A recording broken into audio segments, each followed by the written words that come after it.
Bueno, ha quedado un buen marco de referencia, porque la verdad es que nuestro reciente panel, lo estabas un poco escuchando, te dieron varios pies. En algunos de ellos tenían una expectativa por generar condiciones para un mayor desarrollo del mercado de capitales. Esto es algo que hablamos hace poco, lo mencionaste durante tu participación en el IAEF, en el último congreso en Bariloche. Vos mencionaste que el gobierno va a insistir un poquito este año, tal vez, no sé si antes o después de las elecciones, con el proyecto de ley de reforma del mercado de capitales, ¿no es cierto? ¿Qué buscas que tenga ese proyecto? O sea, ¿cuál es el efecto deseado de corto plazo y en todo caso, cuál sería la estrategia para conseguir ponerlo en marcha? Bueno, primero, buenas tardes a todos y gracias por la invitación. No sé si se me escucha. Sí, ahora sí, creo que sí. ¿Se escucha? Perfecto, sí. Pero te voy a corregir, no vamos a insistir un poquito, vamos a insistir mucho. Todo, por todo. Sí, vamos a insistir mucho, Bueno, porque creemos que es una ley clave para tener un desarrollo sostenido, equilibrado y de largo plazo. No hay ningún país desarrollado que no tenga un mercado de capitales desarrollado. Y el objetivo es generar una alternativa de financiamiento competitiva al sistema financiero y sobre todo que tengan acceso a ello las pequeñas y medianas empresas. En Argentina ha habido muchas veces épocas de bonanza, pero en general la han capitalizado más en términos de financiamiento el gobierno y las grandes empresas, y a veces las provincias. Pero muy rara vez esto llegó a la gente, muy rara vez llegó a las pymes, y esa es una deuda que nosotros venimos a saldar. Incluso ya hemos estado haciendo cosas más allá de la ley de mercado de capitales. Como saben, hemos salido con las nuevas obligaciones negociables simplificadas. Sí. Que han tenido buena recepción, ya están muy buena operando bien. Sí, ya han salido 2 empresas al mercado. Lo bueno es que ya tenemos 40 más en lista de espera. ¿40 en lista de espera? Sí, y para ponerlo en perspectiva, antes que esto, solo 53 pymes habían salido al mercado en la historia. Entonces, esto es un ejemplo concreto también de mejora en competitividad, ¿no? Porque estas son empresas que se estaban financiando tal vez a 2, 3 meses con descuento de cheques, de facturas, a tasas de 70, 80, 100, 120% anual. Hoy se pueden financiar prácticamente a las mismas tasas que nos financiamos nosotros. Y esto es, de vuelta, como digo, fundamental para el país. Hay que entender que tenemos que tratar también de lograr que los argentinos empecemos a invertir más en este tipo de cosas. Es una costumbre ya arraigada de muchos años, la inversión de nuestros ahorros en plazo fijo. Y bueno, todo esto requiere ya no solo educación financiera, como muchas veces se dice, también requiere generar los incentivos para que la gente logremos que la gente haga ese cambio de hábito. Y la ley de mercado de capitales apunta a eso, así que nosotros tenemos la expectativa de que la podamos pasar después de las elecciones. ¿Y cuál sería el principal incentivo a conseguir para vos, para que el mercado tome otra profundidad en términos también de generar oportunidades no solamente para empresas grandes, sino para empresas más chicas? Tiene que tener más profundidad, tiene que tener mejores costos, mejor acceso, es un poco de todo. Es un poco de todo. Primero tiene que estar bien regulado. Los inversores tienen que estar realmente seguros que se los está tratando bien, que no hay excesos de comisiones, que no hay excesos de gastos. Esto es para mí fundamental, que hay un marco jurídico que los protege. Después tenemos que generar los incentivos para que haya instrumentos, que la gente se sienta, digamos, incentivados a invertir. Entonces, por eso la creación de nuevos fondos, de fondos que se puedan dedicar a cualquier proyecto. Pueden ser fondos de infraestructura, fondos que invierten en el sector inmobiliario, Hoy cuando uno quiere invertir en lo que es más el lado de las acciones, bueno, tiene que ir a acciones.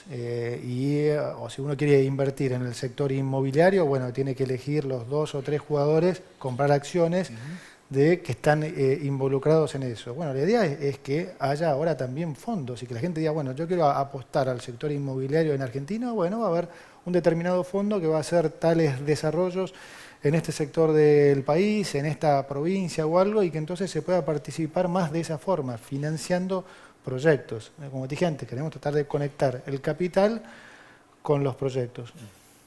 Tecnología y bancarización son dos elementos que hoy están jugando mucho en el mercado.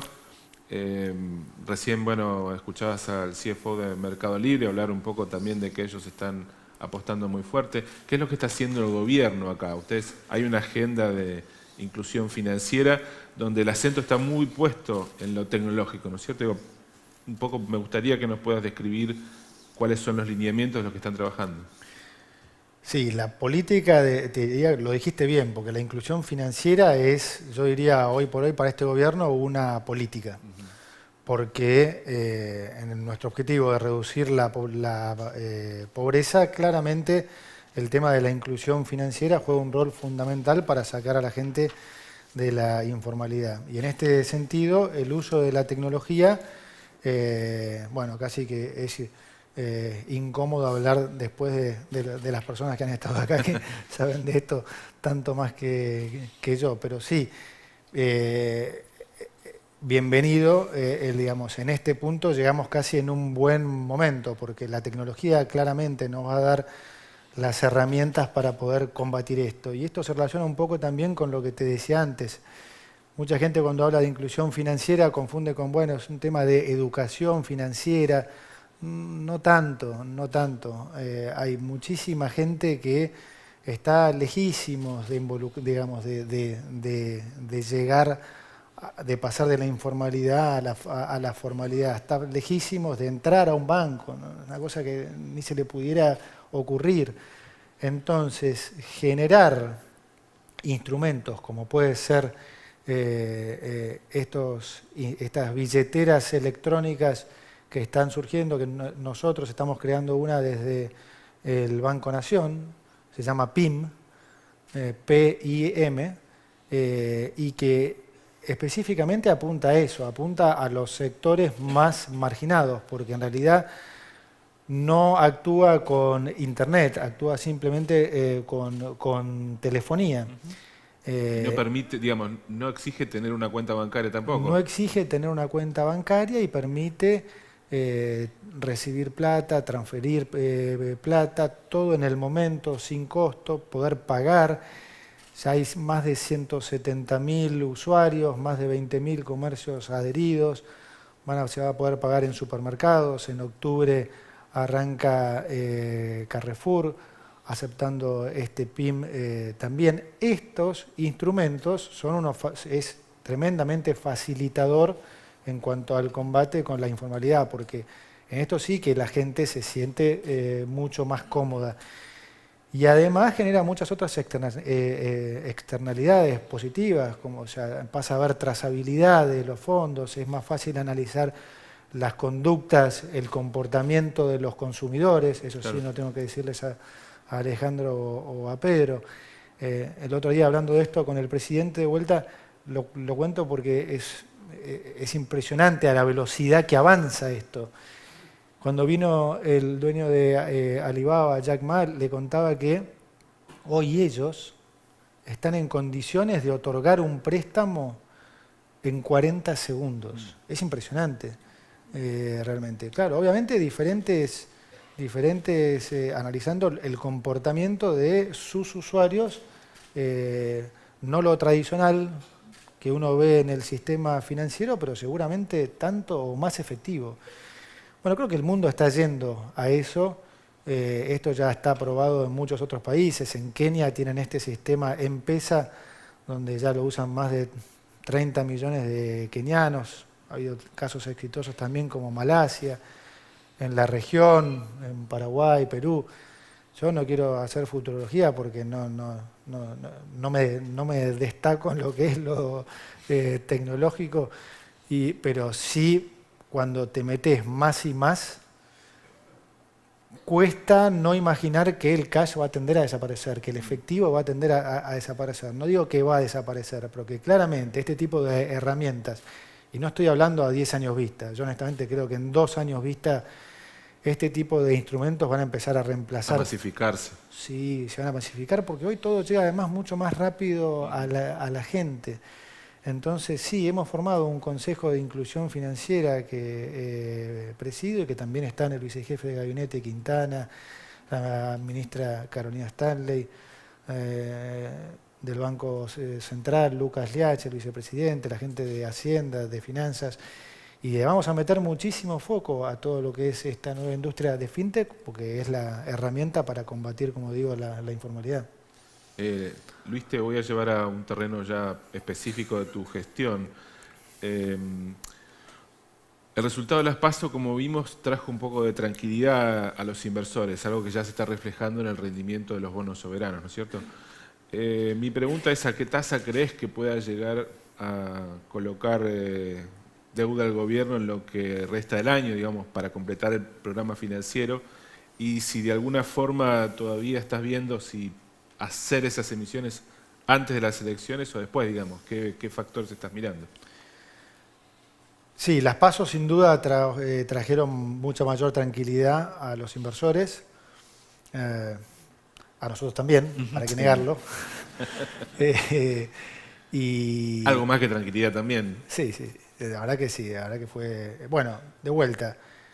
Genera mucho optimismo porque, bueno, si la gente no te vota, obviamente no vas a poder implementar ningún cambio. Y que después de haber tomado durante 20 meses medidas que eran absolutamente necesarias, pero claramente difíciles para la gente, ver que el soporte que vimos en las PASO y que ojalá se repita o aumente en octubre, bueno, es claramente reconfortante.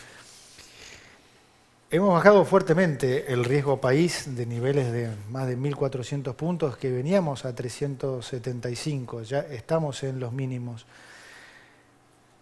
Y la verdad creo que va a seguir bajando, creo que estamos también en casi los mínimos con Brasil, con México, estamos a 100 puntos básicos de Brasil, 200 de México, pero sí creo que va a seguir bajando porque nosotros vamos a seguir cumpliendo con todos los objetivos que nos hemos puesto, especialmente vamos a seguir cumpliendo con las metas fiscales y en este sentido es algo que yo muchas veces veo que escucho, más que veo este debate en las radios y que con total sinceridad me cuesta un poco analizarlo en este sentido. Se escucha muchas veces esta frase de no, este nivel de déficit por los próximos 20 años hace infinanciable o no sustentable la deuda.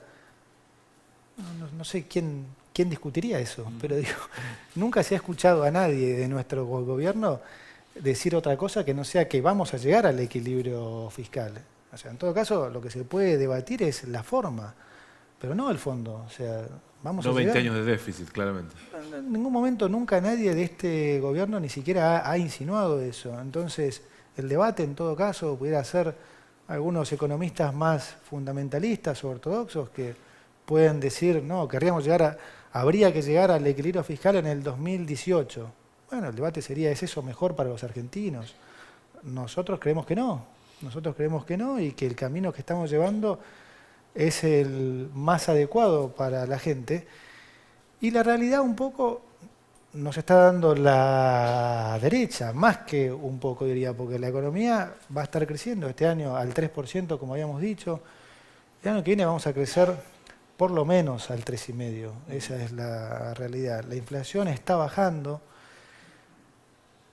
Estamos llegando con el crédito a todos los diferentes sectores, ya no solo a nivel de gobierno, provincia, grandes empresas, sino estamos llegando a la gente, los jubilados, estamos llegando a más de 1,5 millones de familias con los créditos Argenta. Hay un boom de créditos hipotecarios. hoy digamos que estamos absolutamente encaminados en esta reconversión de la economía. Y sí, realmente que la gente apoye esto nos da el envión adicional que necesitamos. Obviamente que falta un montón, nadie dice que hemos llegado, falta un montón, pero sí, claramente estamos yendo por el camino correcto. Mencionaste que estás con la expectativa de tener un menor costo de colocación.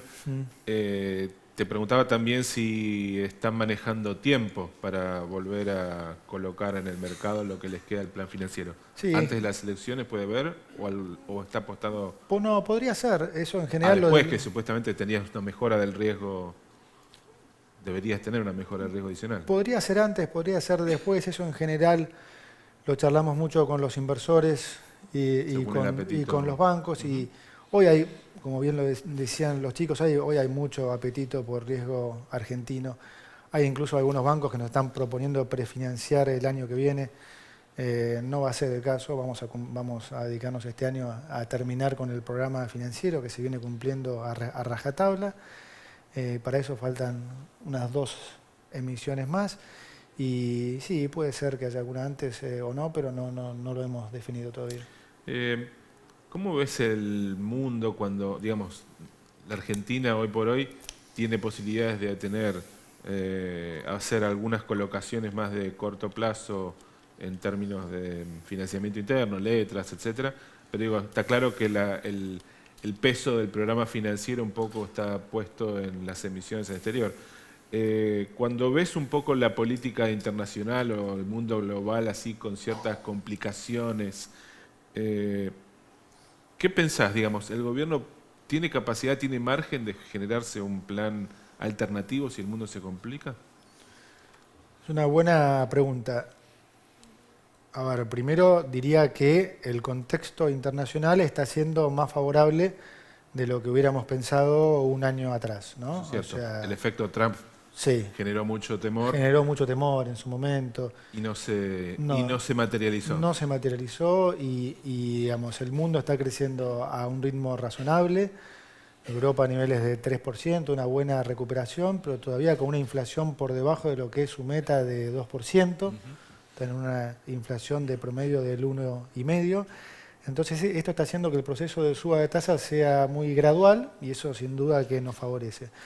Pero si me preguntás, para mí lo más importante digamos, para poder combatir eventuales shocks externos es el no desviarnos de nuestras metas, el no desviarnos de nuestras metas fiscales. Eso es lo que va a garantizar no ya la sustentabilidad de la deuda, sino lo que nosotros también queremos, que es que a partir del 2020 la deuda empiece a decrecer. En nuestros modelos, en nuestras proyecciones, digamos, se va a estabilizar en el 2020 y cumplidas las metas fiscales y continuado el proceso de crecimiento de la economía, va a empezar incluso a caer. Y esa es la mejor forma de combatir digamos, cualquier eventual shock externo. Voy reservando, me quedan 2 preguntas para hacerte, así podemos, si querés, manejar Sí, los tiempos y devolverte a tu agenda, que no es fácil. La primera es, vos siempre marcas que hoy por hoy las emisiones de deuda no afectan al mercado cambiario porque el Banco Central absorbe directamente los dólares, aunque la cantidad de pesos demanda emisiones del DEVAC.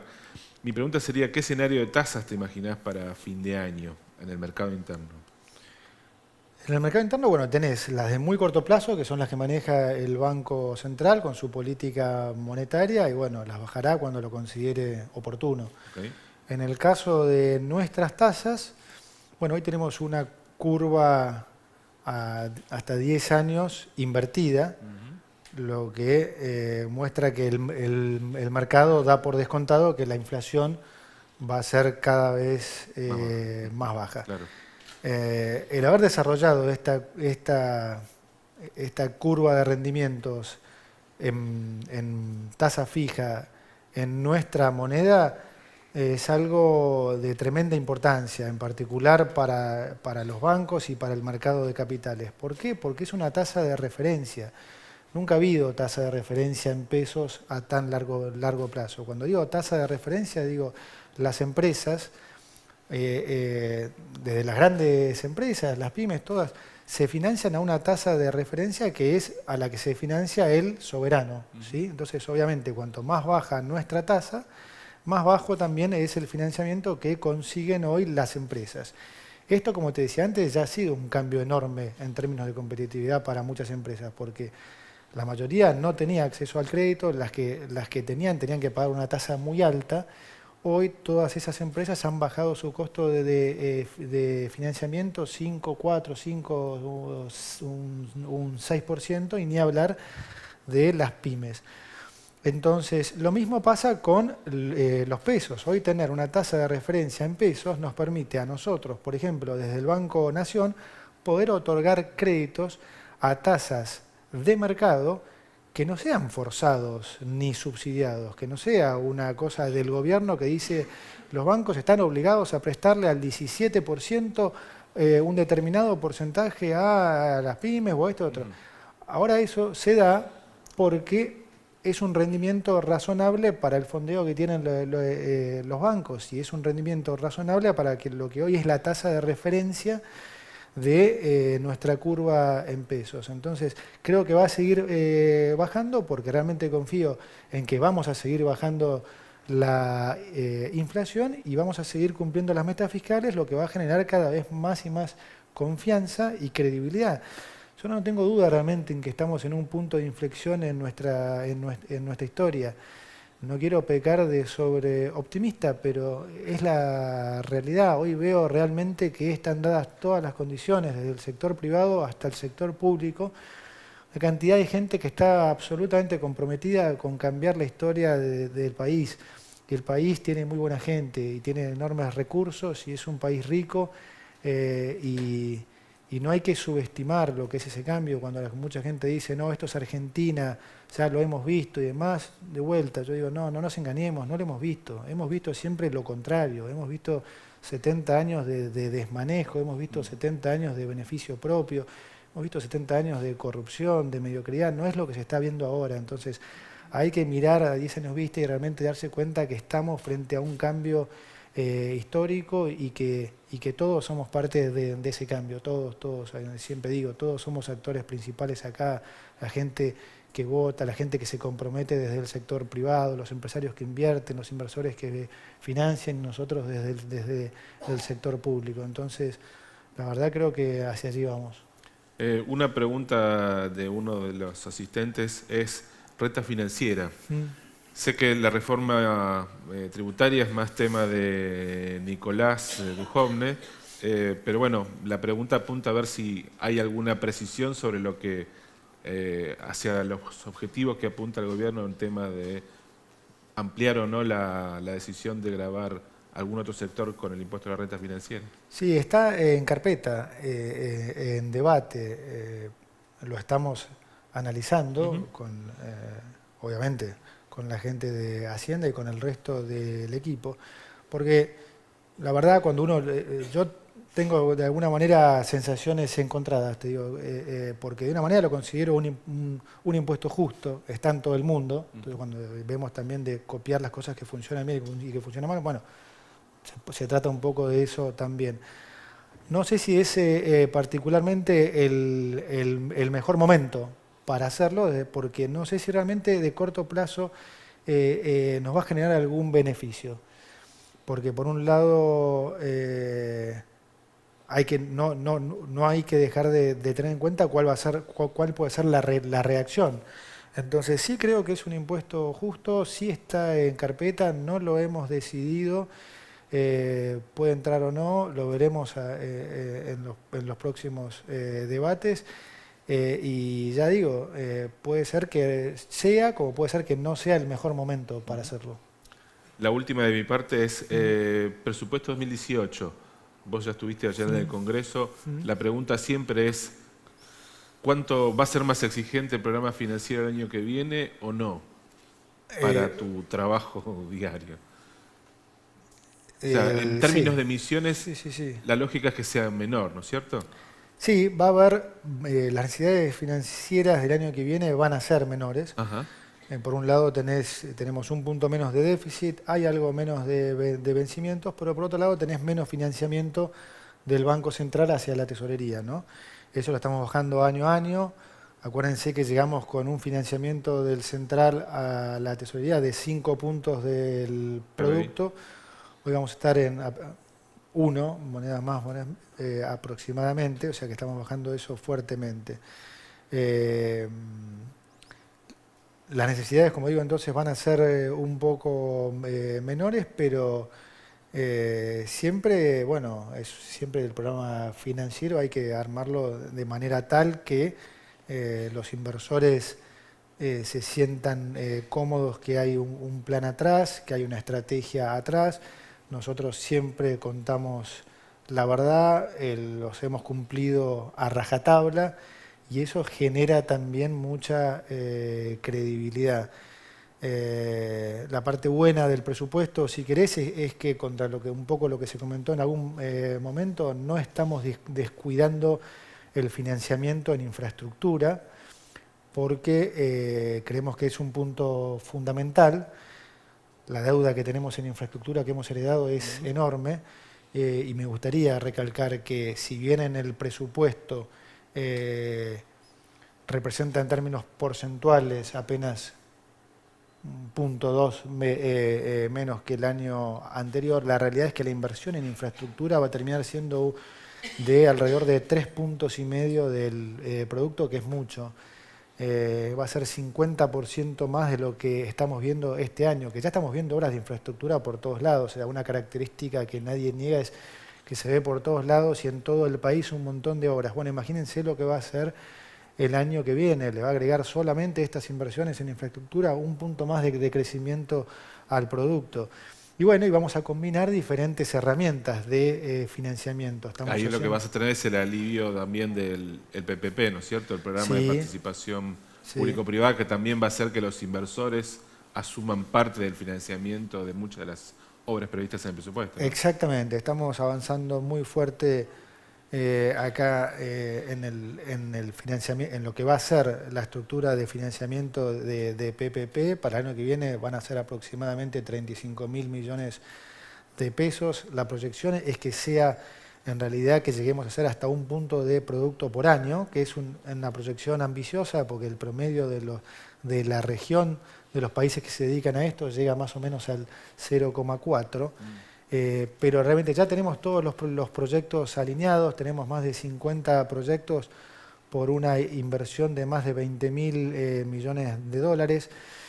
Es además una aproximación bien justa, porque de alguna manera lo que logramos con esto es que no solo es esta generación, estas son inversiones de infraestructura que van a durar muchísimos años. Entonces, lo que logramos a través del PPP es que esto sea financiado por, digamos, durante muchos años y que no caiga todo el peso de esta inversión en esta generación, claro, los solamente en contribuyentes esta que generación. pagamos el día a día. También además tiene la ventaja que el constructor, digamos, tiene todo el incentivo a terminar las obras lo antes posible para poder empezar a cobrar también lo antes posible y hacerla con la mayor calidad, también porque él va a ser el operador, digamos. Entonces, es un instrumento que va a ayudar mucho. También tenemos el financiamiento que estamos, estos nuevos fondos de infraestructura que estamos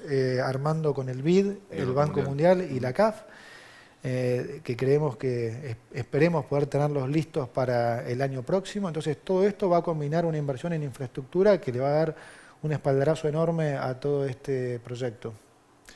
Bien, Luis Caputo, te agradecemos por habernos acompañado en esta CFO Summit de hoy. Gracias especialmente por haber tomado parte de tu tiempo para poder responder nuestras preguntas y también la de los asistentes. Te agradezco en nombre del Cronista Comercial y te despedimos con un aplauso. Muchas Bueno, gracias. muchas gracias a todos. Gracias a todos.